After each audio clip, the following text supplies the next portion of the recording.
Esa es una realidad. Debemos recordar siempre que Dios es bueno. Amén. Bien, yo quiero pedirle que prepare su Biblia, ya que quiero compartir con ustedes. Es noche de enseñanza. Amén. Amén, hermanos. Sí, estamos claros que es noche de enseñanza, ¿verdad? Amén. Entonces, como es noche de enseñanzas, nuestra herramienta principal o nuestro libro de texto de estudio es la Biblia, la palabra de Dios. Por ahí escuché en una emisora cristiana, era la presentación de un programa donde dan lectura a la palabra de Dios, y en la presentación decía: la Biblia es y contiene la palabra de Dios. Esto es un error, porque cuando yo digo que algo contiene, estoy diciendo que dentro de ese algo no solo está el elemento que yo digo que contiene, sino que puede haber otras cosas. Entonces, sencillamente la Biblia es la palabra de Dios y no hay más. Si yo digo que contiene, estoy asumiendo que también contiene elementos de algunas otras cosas que no son palabra de Dios. Entonces la Biblia es la palabra, así de simple y ya. Es una verdad irrefutable. Bien, quiero empezar a hablar, a compartirles un tema muy especial. En una oportunidad, si usted va a Mateo, capítulo 21, versículo 23 en adelante, nos relata ahí Mateo de que llegó Jesús, como siempre, al templo a enseñar, y se juntaron, como siempre también, los fariseos y los sacerdotes, que siempre andaban al acecho de Jesús buscando cómo pescarlo en alguna falsedad o en cómo acusarlo de algo erróneo respecto a la palabra del Señor o a lo que la ley del Señor establecía. Y mientras él enseñaba, ellos le interrumpen y le preguntan: ¿con qué autoridad haces todas estas cosas? ¿Y quién te ha dado esa autoridad? Y bueno, el relato continúa ahí, pero cuando yo leía este pasaje, me quedé clavado en esa pregunta: ¿con qué autoridad hacemos las cosas? ¿Con qué autoridad Jesús hacía las cosas que hacía? ¿Y quién le había dado esa autoridad? Entonces me surgió el tema a tratar acerca de la autoridad del Hijo de Dios. Usted es hijo de Dios. Parece que no le causa mucha emoción el entenderlo y escucharlo. La palabra dice que a los que le recibieron, a los que creyeron en él, les dio potestad de ser hechos hijos de Dios. Así que si usted ha confesado a Jesús con sus labios, ha creído en su corazón que Jesús es el Salvador de su vida, si usted ha hecho esta confesión, si usted ha creído de esta manera, usted es hijo de Dios. Amén. Sí. Segunda a los Corintios, de parte de Pablo, capítulo 5, versículo 17, dice que los que están en Cristo, nueva criatura es. Las cosas viejas pasaron. Ahora bien, si usted es nueva criatura, usted es hijo de Dios. Porque no hay nadie más que pueda crear algo sobre esta existencia, sobre el universo, sobre lo que nosotros conocemos. El enemigo de nosotros siempre presume que puede crear cosas. Y queremos ser claros, él no puede crear nada. Él puede usar lo que Dios creó, pero Él no puede crear nada, porque Él no es Dios. Nuestro Padre es Dios. Amén. Ahora, la autoridad del Hijo de Dios. ¿Cómo surge esta autoridad? ¿Por qué los hijos de Dios tenemos autoridad?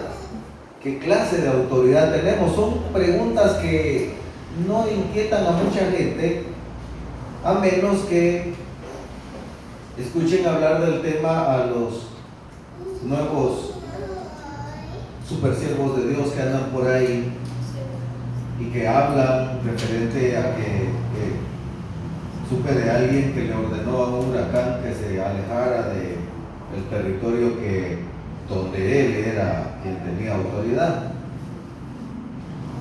Y entonces existen muchas cosas así referente al tema de la autoridad, y a mí me inquieta cómo se tuerce la palabra de Dios para hacernos creer que los hijos de Dios tenemos autoridad sobre cosas de las cuales la palabra no nos dice que tenemos autoridad. Por ponerles un ejemplo, y que conste que no quiero ni hacer una crítica destructiva, ni señalamientos, ni nada. Entonces, por favor, no le pongan nombre a las expresiones. Eso lo dijo fulano, mengano. Y no lo digo con bandera en alto contra nadie. Simplemente son las cosas extrañas que surgen hoy desde los púlpitos y que la palabra no respalda. Vi en las redes sociales a alguien que el 1 de julio publicó una ficha ahí donde decía: yo decreto que julio es un mes de bendiciones para ustedes, que traerá mucha salud, que traerá prosperidad. Y entonces nosotros debemos ser claros en cuanto a esto.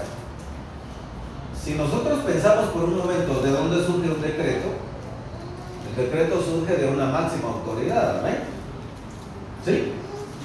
En este caso, en las naciones que hoy existen, el decreto surge por los poderes del Estado, sea el presidente, el Congreso de la República.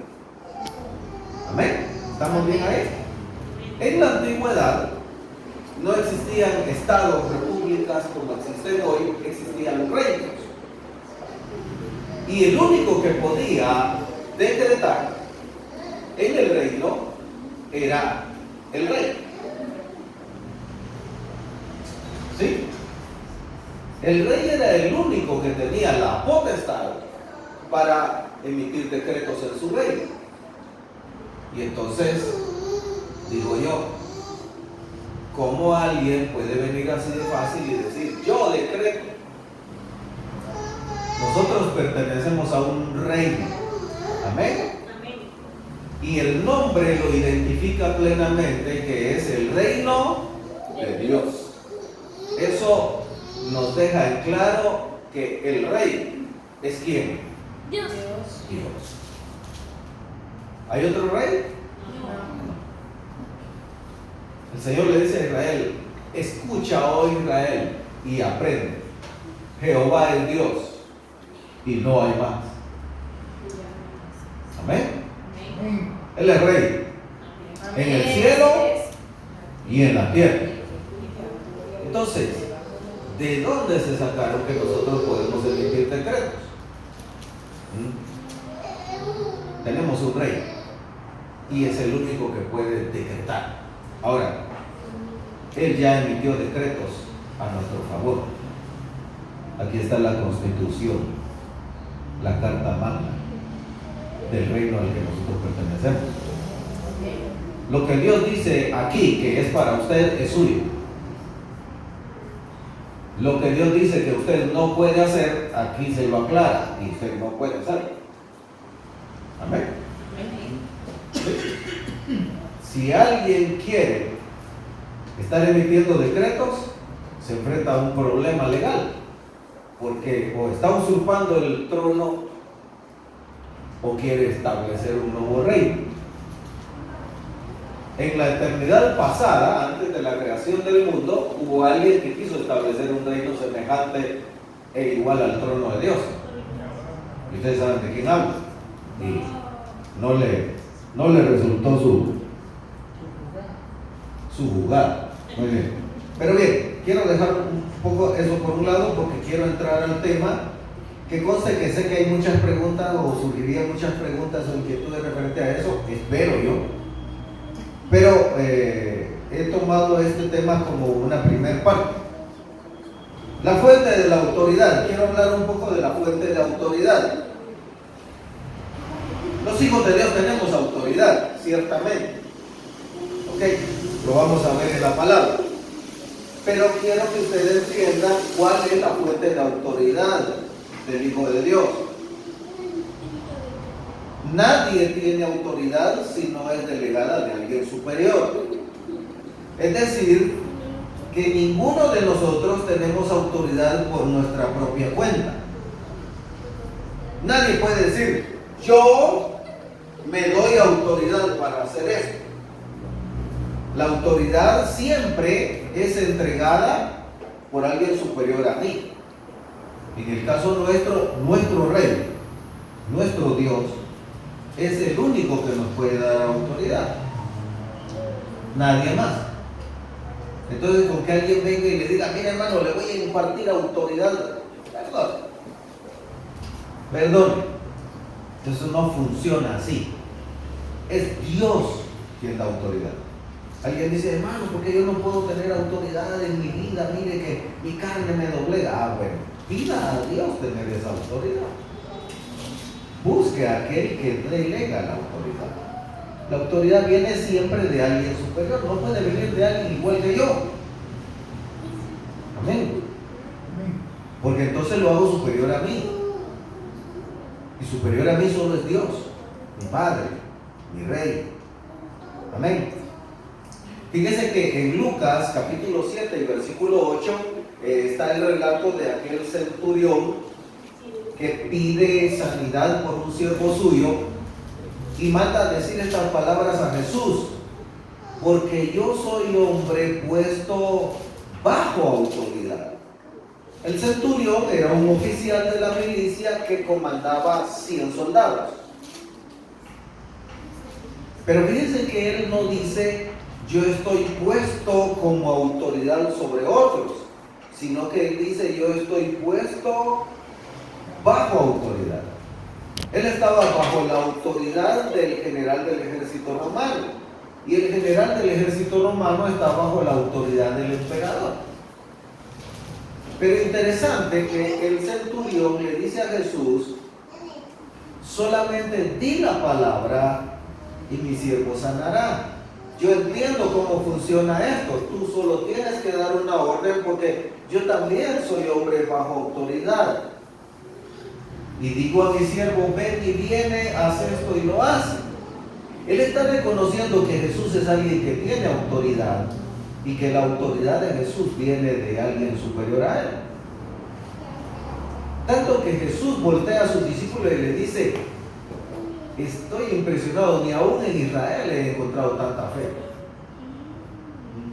Pero este hombre deja la enseñanza o la idea clara de que si usted quiere tener autoridad, debe aprender a estar bajo autoridad. Amén. Amén, hermanos. Amén. Hermano, a mí nadie me manda, dice. Pedro, usted sabe que Pedro era una persona bien impulsiva. ¿Sí?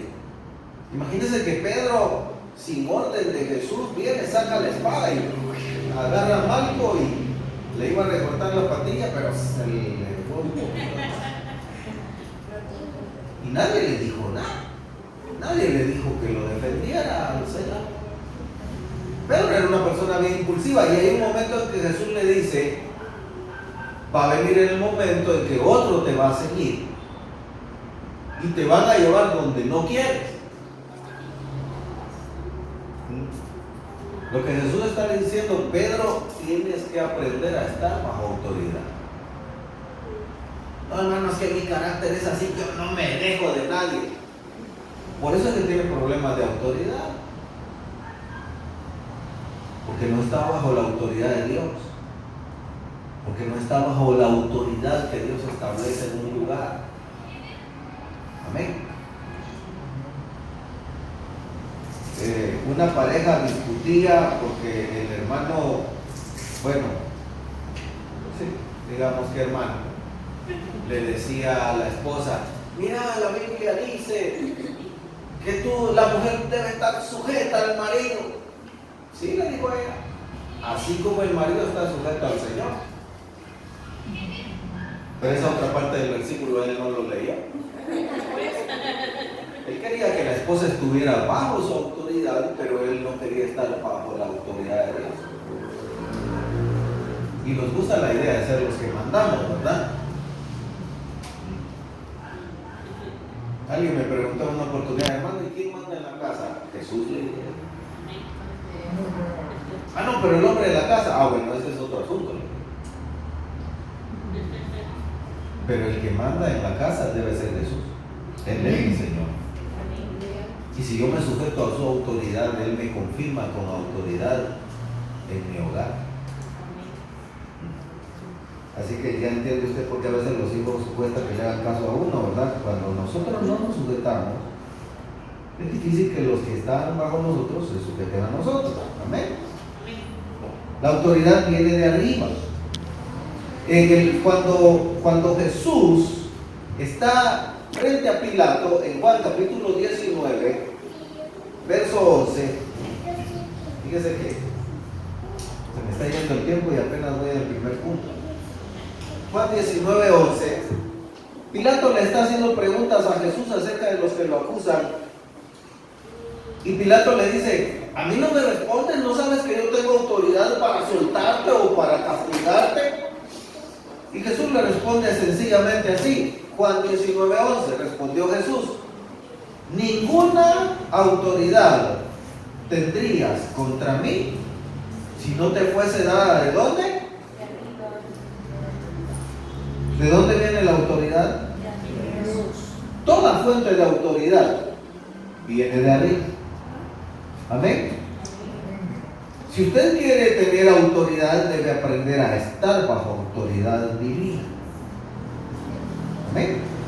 Porque nos gusta la idea de tener el control y ser los que mandamos. Y yo quiero que haga, yo hago así y todo el mundo corre, ¿verdad? Pero cuando el Señor dice: hijo mío, dame tu corazón, nos quedamos: ay, pero lo querés todo. ¿Cómo es la cosa? Negociemos. No, el Señor pide todo, tu corazón. Amén. Jesús le dice: ninguna autoridad tendría sobre mí si no te fuere dada de arriba. Amén. La autoridad, la fuente de autoridad es Dios. ¿Cuál es el secreto de la autoridad?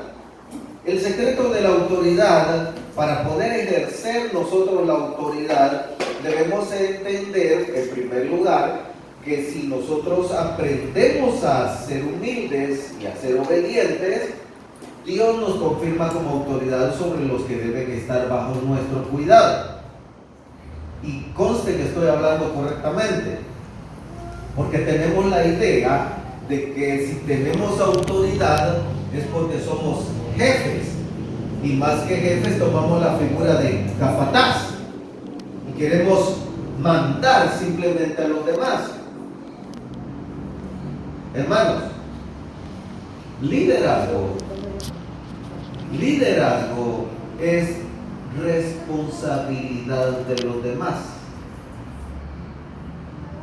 no es un privilegio. El líder no es el jefe de los demás, es responsable por esas vidas, es responsable por dirigirlos bien, es responsable por guiarlos bien.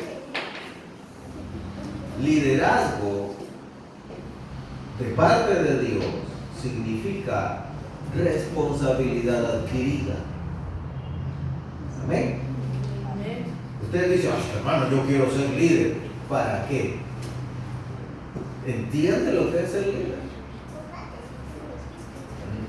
Hermano, es que mire, yo quiero ser líder en la iglesia. Bueno, el apóstol Pablo viene y le dice a Timoteo en los consejos que le da para establecer liderazgo en la iglesia, le dice, ¿sabes qué? Si alguien no sabe gobernar su casa, pues si no puede ser líder en su casa con un grupito, ¿cómo va a ser líder de varios hogares? No puede ni controlar su hogar igual. Y no puede guiar a sus hijos. No puede guiar a su esposa. ¿Y va a poder guiar familias completas? No se puede. Entonces Pablo dice, el que no lo puede hacer en su casa, no lo puede hacer en la iglesia. Así de simple. Pero quiero que noten, responsabilidad. Eso es tener autoridad. Ser conscientes que somos responsables por los demás. Cuando nosotros somos conscientes de eso, entonces Dios nos confirma con autoridad. El centurión dice, yo soy hombre bajo autoridad. Él reconoce que él está bajo la autoridad del César y del general del ejército romano. Y eso le da el respaldo de autoridad para tener él cómo guiar a los que están bajo él. Esta autoridad que nosotros tenemos, en primer lugar, en esencia la tenemos en el nombre de nuestro Señor, en el nombre de Jesús. Quiero que note lo que dice Juan 14:13. Y voy a empezar a meterme a problemas con muchos de ustedes, porque hemos crecido en ciertas prácticas y costumbres en las iglesias que no son bíblicas. Juan 14:13. Jesús mismo está hablando y dice, y todo lo que pidieres al Padre ¿en nombre de quién? Cristo. Dice el Señor, lo haré para que el Padre sea glorificado en el Hijo. Miren lo que dice, todo lo que pidieres al Padre en mi nombre. Ahora, aclaremos la figura. Cuando usted ora, ¿a quién le ora? Al Padre. Amén. ¿En nombre de quién va a pedir? En nombre del Hijo, en el nombre de Jesús. Jesús dice, todo lo que pidan en mi nombre, con el perdón de ustedes, pero ya me metí aquí y no me voy a quedar tranquilo si no saco lo que tengo en mi corazón. Y perdonen ustedes porque sí escuché a algunos hermanos hacerlo. Oran o leen la palabra y dicen, hermanos, vamos a leer la palabra en el nombre del Padre, del Hijo y del Espíritu Santo. Quiero mostrarles un pasaje. Colosenses 3:16.